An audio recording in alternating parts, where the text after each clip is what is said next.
Hey guys, purpose of today's video is to cover these things.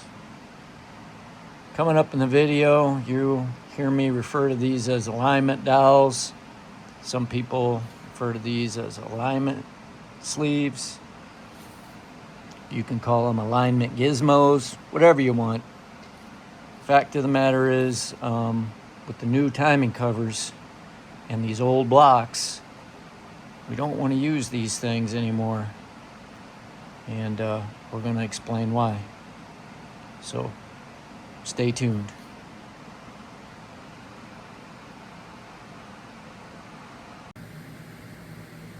Hey guys, Kevin Swaney here, Tin Indian Performance.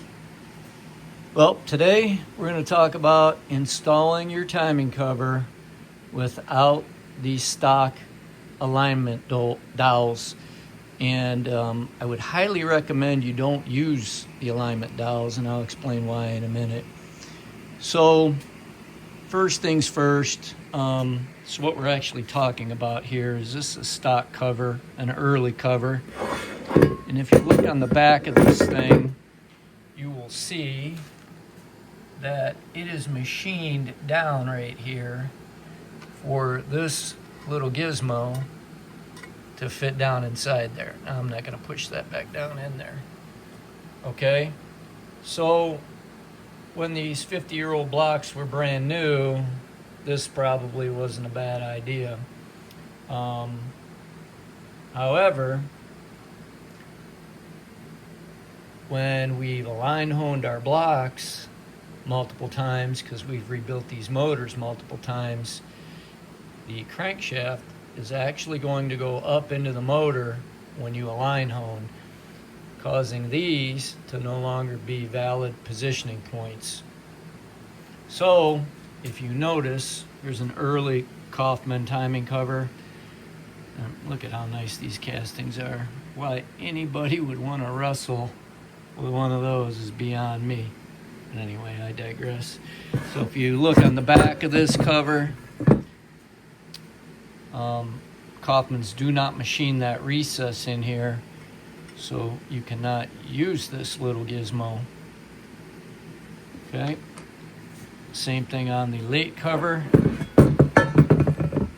Again, there is no recess machined in here like the stock unit.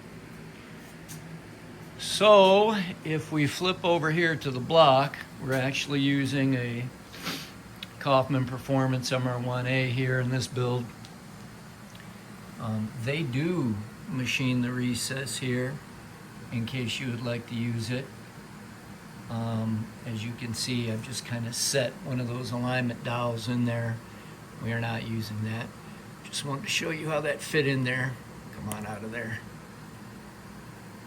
There we go. But there you can see where it's machined. So we're going to show you how we install our timing covers without using these. One of the best ideas I think Pontiac had was using studs in this area.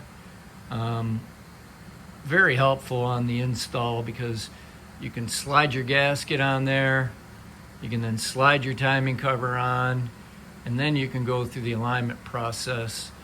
So we're going to take a little pause here, get this somewhat mocked up, and show you how we do it.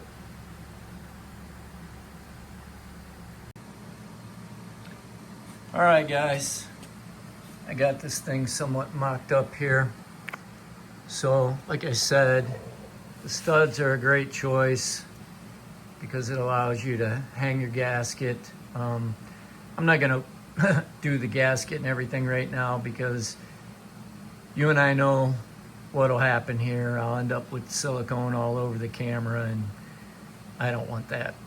So at any rate, once you get to this point with your gasket on here and the cover on, have your remaining bolts ready, and you really don't need any other special tools.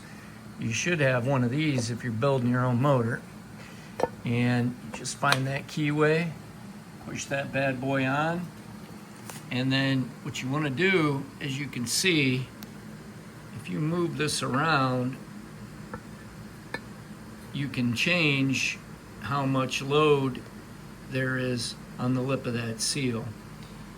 Obviously, you don't get a ton of movement, but you get a fair amount. And obviously what you want to do, when you put this in here, with our seal anyway, the durometer is such that it kind of self-centers once you push the crank turning socket on there.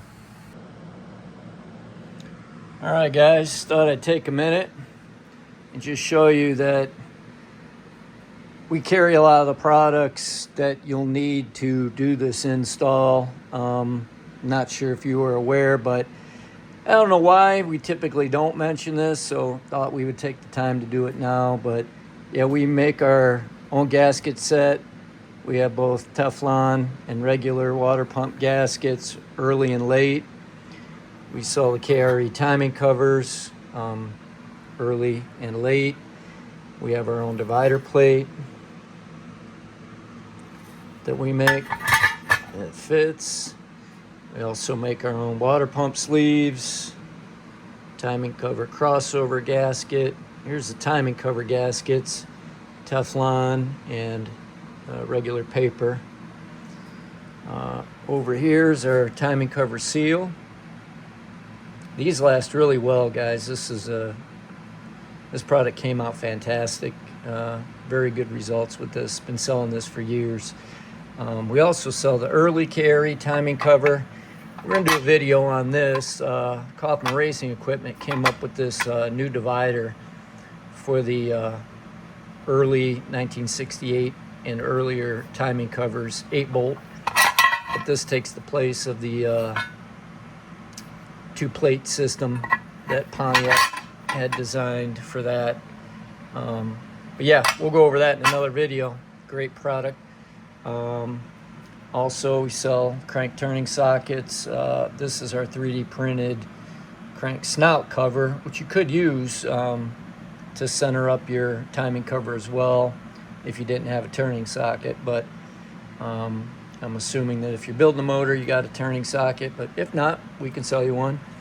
And one thing you will not find on our website, guys, are these. All right?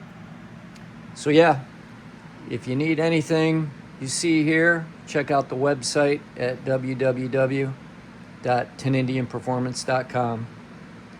Now we'll finish up that install. So our next step, guys, would be to slide the bolts in here, put the nuts on. Normally we would also put some bolts in here, some temporaries,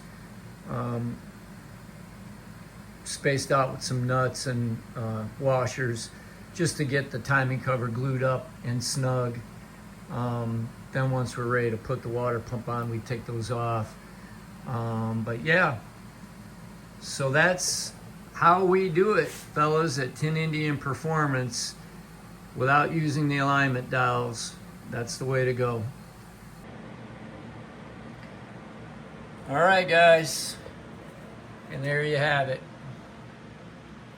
We are officially installed. As you can see, we used some more retainers we had laying around because these bolts wouldn't pull up tight without that in there. So yeah, we got her all siliconed up, installed, and we are now ready for the balancer and the water pump. Probably do the water pump next. So all right, guys, that'll do it for this video. Any questions, shoot us an email. And thanks for watching. We will see you next time.